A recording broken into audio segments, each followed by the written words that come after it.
Hello साथियों, स्वागत है आप सभी का आपके अपने YouTube चैनल स्टडी पॉइंट पर। तो मेरे प्यारे साथियों, कैसे हो आप सभी? उम्मीद करता हूँ आप सभी अच्छे हो, स्वस्थ हो, मस्त हो और अपनी पढ़ाई में व्यस्त हो।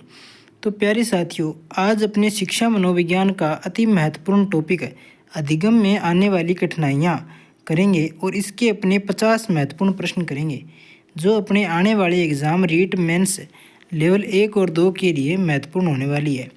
तो मेरे प्यारे साथियों, ज़्यादा देर नहीं करते हुए अपने क्लास को करते हैं शुरू। सभी का स्वागत है, जय हिंद सभी को। तो साथियों, अपने प्रश्न नंबर 1 है कि डिसलेक्सिया डिसलेक्सिया मुख्यतः किस प्रकार की अधिगम कठिनाई है? तो प्यारे साथियों, ये अपने पढ़ने की कठिनाई हो जाएगी। अगर कोई अध्यापक पढ़ा रहा है और बच्चे को पढ़ने में मन नहीं लग रहा तो उसे डिसलेक्सिया कठिनाई हो जाती है। आगे चलते हैं प्यारे साथियों, आगे कि डिसकैलकुलिया किस प्रकार से संबंधित है, यानी किस प्रकार की अधिगम कठिनाई है? तो प्यारे साथियों, ये अपने गणना और संख्या संबंधित है। गणना या संख्या संबंधित है। किसी संख्या को अच्छे से नहीं समझ पाते छात्र, ऐसे छात्रों को अपने डिसकैलकुलिया हो जाता है। आगे चलते हैं प्यारे साथियों, आगे कि ADHD क्या है साथियों? ADHD जो कठिनाई है उसके आम लक्षण बताने हैं अपने छात्रों में। तो ऐसे छात्रों को साथियों अपने ध्यान केंद्रित करने में कठिनाई होती है। बहुत ही इम्पोर्टेंट प्रश्न है ये शिक्षण विधियाँ साथियों, ये शिक्षण में आने वाली कठिनाइयाँ। तो प्यारे साथियों, ये अपने कर लेना अच्छे से। आगे चलते हैं प्यारे साथियों नेक्स्ट क्वेश्चन पे कि डिस्ग्राफिया क्या है? क्वेश्चन कि डिस्ग्राफिया किससे संबंधित है? तो प्यारे साथियों, डिस्ग्राफिया अपने लेखन से संबंधित हो जाएगी। अच्छे से लिख नहीं पाते, किसी भी वर्ण या स्वर को अच्छे से नहीं लिख पाते, ऐसे छात्रों को डिस्ग्राफिया हो जाता है साथियों। आगे चलते हैं,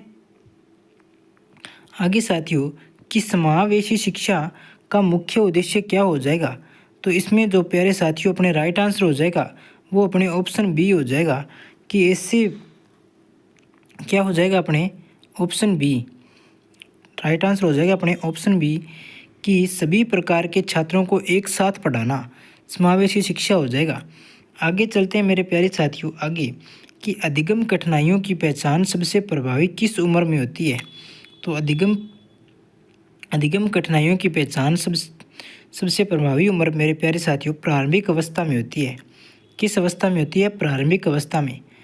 अगला प्रश्न प्यारे साथियों कि RTI रिस्पॉन्स टू इंटरवेंशन का उद्देश्य क्या है?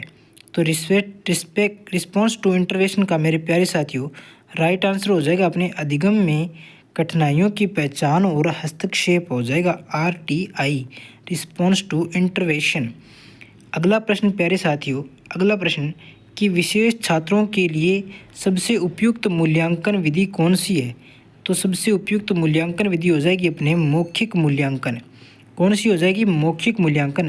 प्यारे साथियों, इस चैनल पे जो कोई भाई नया है तो वो अपने चैनल को सब्सक्राइब कर देना, ज़्यादा से ज़्यादा शेयर कर देना और अपने बायो में, जो चैनल का बायो है वहाँ पे अपने व्हाट्सएप और टेलीग्राम का जो ग्रुप है उसकी लिंक है, उसको ज्वाइन कर लेना।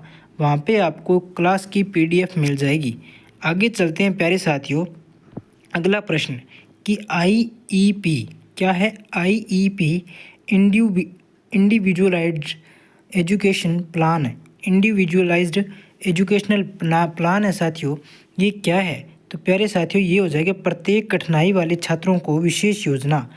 आगे चलते हैं प्यारे साथियों नेक्स्ट प्रश्न पे कि RPWD क्या है? RPWD एक्ट 2016 किससे संबंधित है?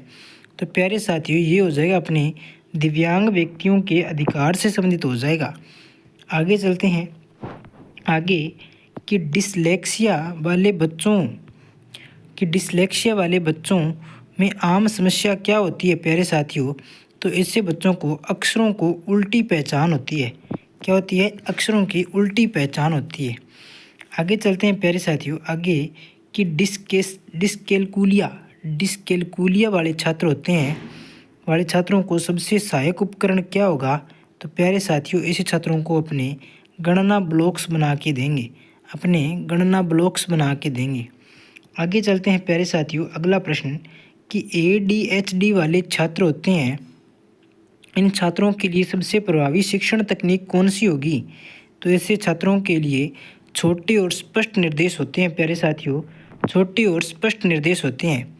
आगे चलते हैं प्यारे साथियों, आगे चलते हैं कि डिस्ग्राफिया सुधार के लिए क्या उपयोगी है? तो डिस्ग्राफिया सुधार के लिए मेरे प्यारे साथियों ये हो जाएगा लेखन सुधार अभ्यास। जिन बच्चों को लिखने में कठिनाई होती है, ऐसे छात्रों के लिए डिस्ग्राफिया सुधार के लिए लेखन सुधार अभ्यास का अपने प्रयोग किया जाता है प्यारे साथियों। अगला प्रश्न प्यारे साथियों कि मल्टी सेंसरी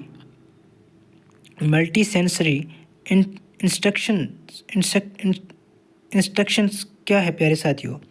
क्या है प्यारे साथियों ये कि मल्टी सेंसरी इंस्ट्रक्शन किसके लिए उपयोगी है? तो मेरे प्यारे साथियों ये अपने हो जाएंगे अधिगम वाले छात्रों के लिए। किसके लिए हो जाएंगे? अधिगम वाले छात्रों के लिए। तो ये प्रश्न अपने आप में इम्पोर्टेंट है प्यारे साथियों, इम्पोर्टेंट है। मल्टी सेंसरी इंस्ट्रक्शन, तो ये अधिगम वाले कठिनाई वाले छात्रों के लिए हो जाएंगे प्यारे साथियों। तो अब प्यारे साथियों नेक्स्ट प्रश्न पे कि डिसलेक्सिया का मुख्य कारण क्या होगा? तो ये हो जाएगा मस्तिष्क में भाषा प्रसंस्करण से संबंधित न्यूरोलॉजिकल अंतर। तो इसका राइट आंसर हो जाएगा बी। क्या हो जाएगा? बी। आगे चलते हैं प्यारे साथियों, अगला प्रश्न कि IEP में क्या शामिल होता है? तो IEP में मेरे प्यारे साथियों व्यक्तिगत लक्ष्य, शिक्षण रणनीति और अपने मूल्यांकन हो जाएगा प्यारे साथियों, मूल्यांकन हो जाएगा। आगे चलते हैं साथियों कि ADHD और डिसलेक्सिया में मुख्य क्या अंतर होते हैं? तो प्यारे साथियों इनमें जो अंतर होता है वो क्या होता है कि ADHD है वो ध्यान की समस्या होती है और डिसलेक्सिया अपने पढ़ाई की समस्या होती है। ठीक है, ये अपने ध्यान रखना, ADHD ध्यान की समस्या होती है। आगे चलते हैं प्यारे साथियों, आगे कि RPWD एक्ट का पूर्ण रूप क्या होगा? तो जो W एक्ट है साथियों इसका पूर्ण रूप हो जाएगा right to person with disability act हो जाएगा। क्या हो जाएगा? Right of persons with disability act हो जाएगा। आगे चलते हैं प्यारे साथियों, अपने आगे प्रश्न कि ADHD वाले छात्रों को प्रोत्साहित करने का सर्वोत्तम तरीका क्या है? तो ये ADHD क्या है? ये ध्यान से संबंधित अपने एक कठिनाई है। तो ऐसे छात्रों के लिए अपने छोटी उपलब्धियों पर तुरंत सकारात्मक फीडबैक दी जाती है। ऐसे छात्रों के लिए ये सर्वोत्तम तरीका होगा प्यारे साथियों। अगला प्रश्न कि डिसकैलकुलिया में कठिनाई किस क्षेत्र में अधिक होती है? तो ये होती है अपने प्यारे साथियों संख्या और गणना में। किस में हो जाएगी? संख्या और गणना में। आगे चलते हैं साथियों कि डिसलेक्सिया वाले छात्रों के लिए कौन सी तकनीक मददगार है? तो उनके लिए हो जाएगी फोनिक्स आधारित शिक्षण। क्या हो जाएगा? फोनिक्स आधारित शिक्षण। अगला प्रश्न मेरे प्यारे साथियों कि मल्टी सेंसरी टीचिंग में कौन सी इंद्रियां शामिल होती है? तो इसमें साथियों 3 इंद्रियां शामिल होती है अपने। कौन सी 3 होती है? अपने 3 इंद्रियां की दृष्टि, श्रवण और स्पर्श। आगे चलते हैं प्यारे साथियों, अगला प्रश्न कि ADHD के लिए सबसे अनुकूल वातावरण कौन सा होगा? तो ये हो जाएगा प्यारे साथियों शांत और व्यवस्थित प्रेरक। शांत और व्यवस्थित प्रेरक। अगला प्रश्न प्यारे साथियों कि डिस्ग्राफिया सुधार में कौन सा उपकरण मदद करता है? तो इसमें हो जाएगा लेखन सुधार उपकरण और मोटर कौशल। ठीक है, आगे चलते हैं प्यारे साथियों कि IEP के अंतर्गत छात्रों के लिए क्या तय किया जाता है? तो इसके लिए व्यक्तिगत लक्ष्य, शिक्षण रणनीति और मूल्यांकन। नेक्स्ट प्रश्न साथियों कि ADHD में कौन सा लक्षण नहीं होता? तो अत्यधिक धैर्य नहीं होता। समावेशी कक्षा में शिक्षक की भूमिका क्या होती है? तो समान अवसर, हाँ प्यारे साथियों, समान अवसर प्रदान करना और सहायक तकनीकी का उपयोग। अगला प्रश्न साथियों कि RTI के चरण कौन से हैं?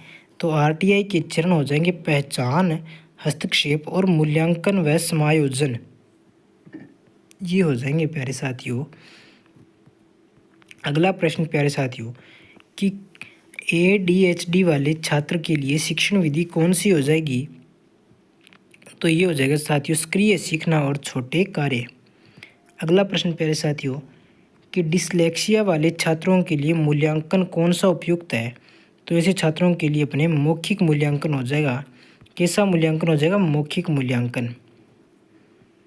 अगला प्रश्न साथियों कि RPWD एक्ट के अनुसार दिव्यांग छात्रों को शिक्षा का अधिकार कैसे सुनिश्चित किया गया है?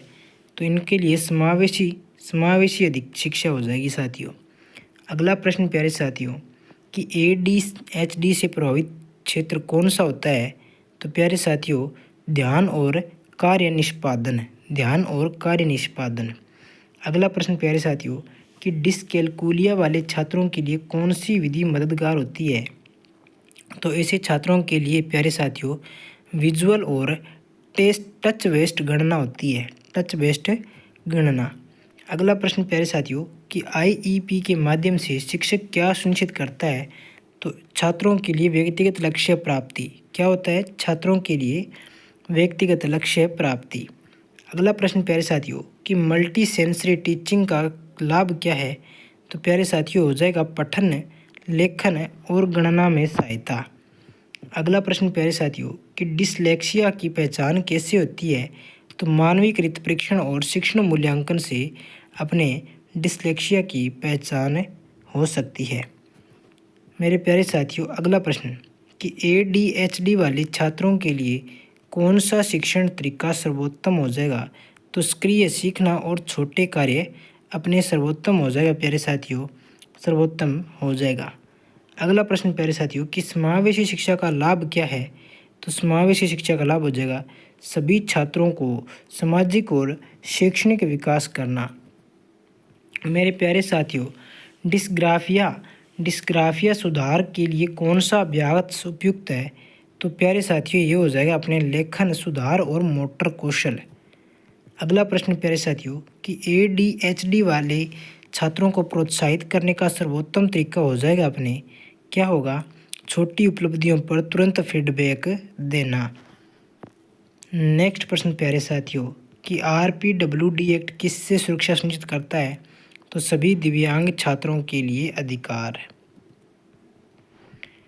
नेक्स्ट प्रश्न प्यारे साथियों IEP बनाने का मुख्य उद्देश्य क्या है? तो व्यक्तिगत शिक्षण योजना। अगला प्रश्न प्यारे साथियों मल्टी सेंसरी इंस्ट्रक्शंस में कौन सी इंद्रियां शामिल होती है? तो इसमें अपने दृष्टि, श्रवण और स्पर्श हो जाएगी। डिसकैलकुलिया सुधार में कौन सा उपकरण मददगार होता है प्यारे साथियों? तो गणना ब्लॉक्स हो जाएंगे। नेक्स्ट प्रश्न प्यारे साथियों कि ADHD वाले छात्रों में ध्यान केंद्रित करने की समस्या को कम करने के लिए सबसे अच्छा उपाय क्या है? तो समय समय पर छोटे ब्रेक हो जाएंगे। अगला प्रश्न प्यारे साथियों कि डिसलेक्सिया वाले छात्रों के लिए मूल्यांकन किस प्रकार से किया जाना चाहिए? तो उनके लिए मौखिक मूल्यांकन होना चाहिए। प्यारे साथियों अगला प्रश्न कि समावेशी शिक्षा यानी कक्षा में शिक्षक की योजना कैसी होनी चाहिए? तो व्यक्तिगत योजना, सहायक तकनीक होनी चाहिए। अगला प्रश्न प्यारे साथियों कि ADHD में कौन सा वातावरण सीखने में मदद करता है? तो शांत और व्यवस्थित हो जाएगा। अगला प्रश्न प्यारे साथियों कि RPWD एक्ट में समावेशी शिक्षा का संबंध क्या है? तो सभी दिव्यांग छात्रों के लिए मुख्य धारा की शिक्षा में शामिल करना। प्यारे साथियों ये थी आज की क्लास। मिलते हैं अपनी अगली क्लास में। तब तक के लिए पढ़ते रहो और अच्छे से मन लगा के पढ़ो। अगर क्लास अच्छी लगी तो सब्सक्राइब ज़रूर कर देना और ज़्यादा से ज़्यादा सेशन को शेयर कर देना प्यारे साथियों। मिलते हैं अपने अगले सेशन में। तब तक के लिए धन्यवाद।